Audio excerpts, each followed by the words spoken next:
Bravo Guillaume Casmarian, je le dis, voilà, député Renaissance à l'initiative de la loi anti-squat. Ça, c'est une loi importante. Ça, c'est une loi qui va nous enlever des sujets. On est content. On n'aura plus de personnes ici qui vont venir nous voir, qui sont au bout du rouleau. Je suis très heureux de pouvoir un peu argumenter sur le sujet, vous expliquer pourquoi c'est venu. C'est venu parce qu'effectivement, j'ai eu des témoignages dans ma circonscription, mais aussi sur les plateaux télé, de petits propriétaires qui étaient victimes de squatteurs. C'est ça. Qui galéraient du coup eux-mêmes parce qu'ils se retrouvaient en difficulté financière. Et qui traînaient ça pendant des années et des années. On a eu aussi le cas de locataires qui ne sont pas vraiment des squatteurs, mais qui ne payent plus leur loyer pendant des années et des années. Pierre et Maryse, que vous avez par exemple reçu ici, bien sûr. Avec qui on a largement discuté, c'est exactement leur situation. Pendant 2 ans, ils ont eu une locataire qui s'est arrêtée de payer. Et eux-mêmes ont été obligés de vivre en fait dans une caravane à Marseille, parce qu'ils avaient une locataire qui ne payait plus pendant 2 ans. Donc ce qu'on voulait faire avec cette loi, ce que je voulais faire avec mes collègues et avec une large majorité, c'était durcir les peines sur le squat, faire en sorte qu'on les triple, mettre en place une procédure d'expulsion express qui fait qu'en 72 heures, quand il y a quelqu'un dans votre domicile, il est sorti. Bravo. Et troisième élément, c'était dans le cas des procédures de contentieux quand il y a un impayé locatif, accélérer les choses pour que vous ne vous retrouviez plus dans des situations où vous avez 2, 3, 4 années d'impayés.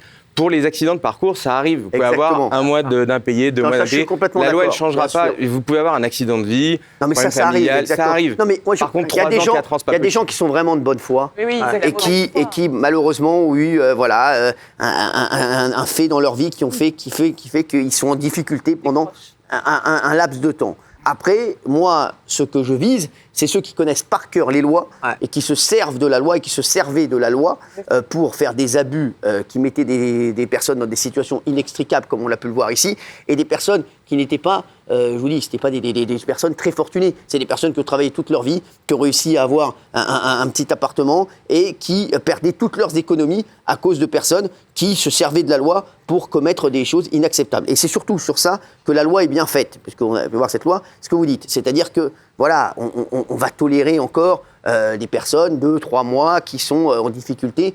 Mais après, je vais vous dire, ça aussi, c'est les propriétaires qui font au cas par cas. Ils voient très bien si la personne est de bonne foi ou de mauvaise foi. Ça, on le voit tout de suite. Et puis les squatteurs, alors ça, qu'un mec puisse arriver chez toi, casser ta porte, se faire... Parce que les mecs, ils connaissent tout. Ils se font envoyer du courrier. Donc après, ça, ils sont marchés sur la tête. On était dans le monde de Gilles Verdez, le monde de ses amis, les insoumis, excusez-moi, qui sont à la buvette au lieu d'être à l'Assemblée nationale. Oui, alors dites-nous. Non, mais il y a des choses très bien dans la loi. Je voulais vous féliciter, notamment sur les loyers impayés. Ça, c'est extraordinaire. Le reste, monsieur, très respectueusement, c'est de la poudre aux yeux, votre loi. Ça ne fonctionnera pas. Mais pourquoi ? Non, mais une loi, ça fonctionne. Pourquoi ça fonctionnait avant qu'on s'était pourri ? Mais non, vous tapez... Mais toi, tapez sur les squatteurs. Mais si on t'écoute, toi, rien ne fonctionne. Mais non, mais vous leur mettez... Qu'est-ce qui fonctionne chez toi, à part ta chasse d'eau ? 3 ans au lieu d'1 an de prison. 45 000 € d'amende. Mais quel squatteur va pouvoir payer 45 000 € d'amende ? Je pense qu'il fallait d'abord envoyer un signal. Non, c'est pas ça le truc le plus important, c'est que tu peux les déloger très vite. Exactement. C'est ça, t'as rien compris. Une fois de plus, t'es encore à côté. Ah non, j'allais... T'es à côté, tu fais pipi à côté. Non, j'allais y venir. Moi, l'esprit de la loi qui me choque, comme toutes les associations qui s'occupent de logement, c'est que plutôt que de résoudre le problème du logement et des pauvres, vous faites la chasse aux pauvres. Encore une fois, c'est un gouvernement qui stigmatise les pauvres. Il y a 330 000 sans-abri. Qu'est-ce que vous faites pour eux ? C'était des nantis. Non, laissez-moi finir. Attends. Là, c'est inadmissible ce que tu es en train de dire. Pierre et Marie, c'était des nantis, c'était des mecs qui étaient... Mais non, je ne vous parle pas de ça. Arrête, je vous parle de l'esprit global de la loi. Tu nous dis que dans cette émission, il ne sort que des bêtises de ta bouche. Mais non, mais tout... Est-ce que vous pouvez lui répondre, monsieur le député ? Toute la gauche est contre la loi de monsieur. Mais c'est normal que la gauche soit contre la loi de monsieur. C'est pas respectable. C'est fournissez un logement à tout le monde plutôt que de taper sur des gens qui n'en ont pas. Mais en attendant, tu fais quoi ? En attendant, tu fais quoi ? Des pauvres gens qui sont obligés de dormir dans une caravane parce que leur maison est squattée.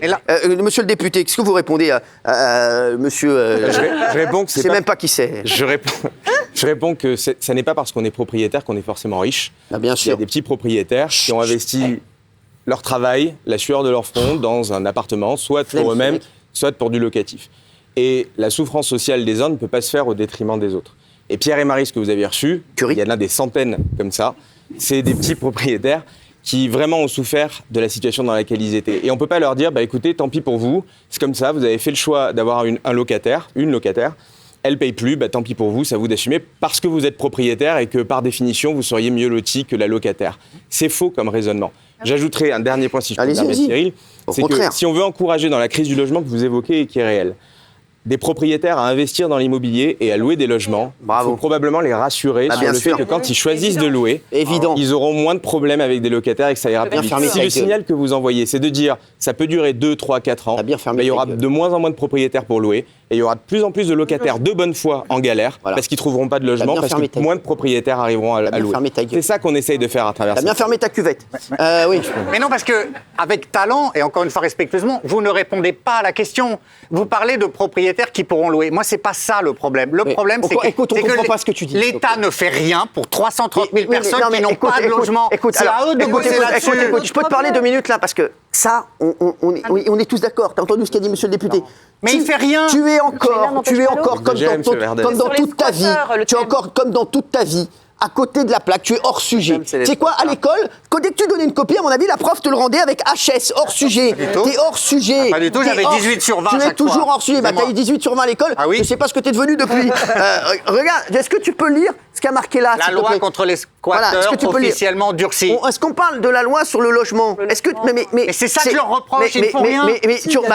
On fera une autre émission ou un autre débat là-dessus. Pour l'instant, on est sur les squatteurs. Les squatteurs, ils ne veulent pas être en règle. Ils rentrent, changent les serrures, ils restent chez toi et ils veulent pas payer et ils dégradent. Et après ils se barrent. Il y a juste un truc dans la loi et je pense que ça n'a pas été changé, c'est la trêve hivernale. Vous n'avez pas changé ça. Pour les squats, il n'y a pas de trêve hivernale. Il n'y a pas de trêve hivernale pour Donc les la squats. procédure de 72 heures, elle marche quelle que soit la saison, quel que soit le mois de l'année. Et donc en 72 heures, avec l'appui du préfet, sans procédure judiciaire, vous aurez accès à... C'est le seul que je trouve un peu violent. Mais sinon, dans l'ensemble, moi je suis d'accord. Le problème, c'est que si vous rentrez ce soir chez vous et que vous avez quelqu'un dans votre canapé... ce sera moi, il sera tranquille. Je vous le dis, si ça m'arrive un jour, moi je vais directement, j'appelle la police. Vous n'allez pas attendre l'été. Je vais me chercher parce qu'il y a des gens chez moi. Je vais les sortir et ils resteront pas. Maintenant, ce sera rapide. Maintenant, ce sera rapide. Géraldine, qu'est-ce que tu penses de Est-ce que vous pensez que ce sera exécuté surtout? Parce qu'il y a beaucoup de lois qui sont formidables. C'est vrai, elle a raison. Vous savez, on va s'en assurer, on va bien sûr, mais on aura forcément des loupés. Il faut se dire les choses honnêtement, on aura forcément des loupés avec des cas qui sont passés à travers, sur lesquels soit on a eu la justice qui a dysfonctionné, soit une préfecture qui a dysfonctionné. Je ne peux pas m'engager en vous disant qu'à 100%, partout, il n'y aura jamais une faille, il y a toujours des failles. En toute honnêteté, on le sait tous. Mais en tout cas, avec cette loi, on a essayé de renforcer au maximum du maximum de ce qu'on pouvait. Et on a essayé de boucher les trous qu'il pouvait y avoir dans la raquette. Et moi, j'espère qu'on comblera un maximum de situations pour que vous en receviez le moins possible sur les plateaux. Donc, de bonne foi, je vous assure qu'on fera le maximum pour qu'elle soit appliquée avec sévérité. Parce qu'il n'y a pas de tolérance à avoir sur les squatteurs. Il y a une tolérance à avoir avec des locataires fragiles, mais sur le squat, il n'y a pas de tolérance à avoir. Comment vous expliquez, monsieur, que toutes les associations qui s'occupent du logement, qui sont respectables, vous les connaissez? Je les connais, bien sûr, le DAL, la Fondation Abbé Pierre. Ces associations qui bossent au quotidien sont contre votre loi. Moi, je respecte leur combat. Oui, mais qui a toujours été Laisse-le répondre. Je respecte leur combat qui a toujours été celui de lutter contre la précarité et lutter pour que chacun ait un toit. Ils n'ont pas exactement la même vision de la propriété privée que ce que je peux avoir, ce que vous pouvez avoir, ce que les Français peuvent avoir. Ils considèrent que la propriété privée, qui pourtant est consacrée dans la Déclaration des droits de l'homme et du citoyen, pour eux, c'est moins important que le droit au logement. Voilà. Donc c'est une vision idéologique qui est très différente. Donc ils ont un combat idéologique du droit au logement. Je le respecte. Moi j'ai un combat pour la propriété privée, le respect des petits propriétaires, qui, encore une fois, a une valeur constitutionnelle. Donc je comprends qu'on ait du débat. C'est normal qu'on ait du débat. Fermez la lunette et la cuvette. Voilà. Mais ils ont un combat qui n'est pas exactement sur la même longueur. Je me permets juste rapidement, il n'y a pas que des petits propriétaires. Qui t'a donné la parole? Le revenu, monsieur. Non mais alors, monsieur, j'ai rien fait, Cyril. Je l'aime beaucoup, monsieur le député, je l'aime beaucoup. Mais ici, non mais vas-y mon bébé. Vas-y. Merci beaucoup. Le revenu médian des bailleurs est quand même 2 fois plus élevé que celui des Français lambda. Donc il y a des exceptions, il y a des petits propriétaires qui en souffrent bien évidemment, mais je suis assez d'accord avec Gilles sur le fait que ce qui n'est pas normal, c'est que des personnes ne soient pas capables financièrement de payer des loyers qui sont parfois très bas. Donc il y a le cas des squatteurs violents qui sont là comme ça, et il y a aussi le cas de personnes honnêtes qui ne peuvent pas payer leur loyer. C'est ce qu'il a dit. C'est ce qu'il a dit en préambule. S'il vous plaît, on n'a pas le temps là. C'est ce qu'il a dit en préambule. Et la loi ne changera pas grand-chose pour eux, d'ailleurs, s'ils auront toujours le temps de régulariser. La loi, elle ne va pas dire du jour au lendemain, vous êtes locataire, vous avez perdu votre job, hop, c'est fini. Non, l'amende dont vous parlez, elle arrivera au bout de 2 ou 3 ans, quand le juge a dit maintenant il faut partir, le juge a dit il faut partir, et que la personne se maintient quand même. Pardon, excusez-moi. Regardez ça. Les lois, regardez. Oui, à 78%. Pas beau ça? Merci. Bravo. Bravo. Bravo.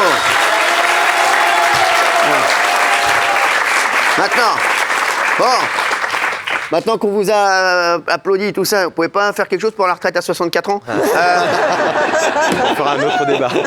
Parce que ça, par contre, c'est pas la même, hein, c'est pas la même limonade. Hein. Bon, merci en tout cas, merci d'avoir été avec nous. Merci beaucoup. Allez.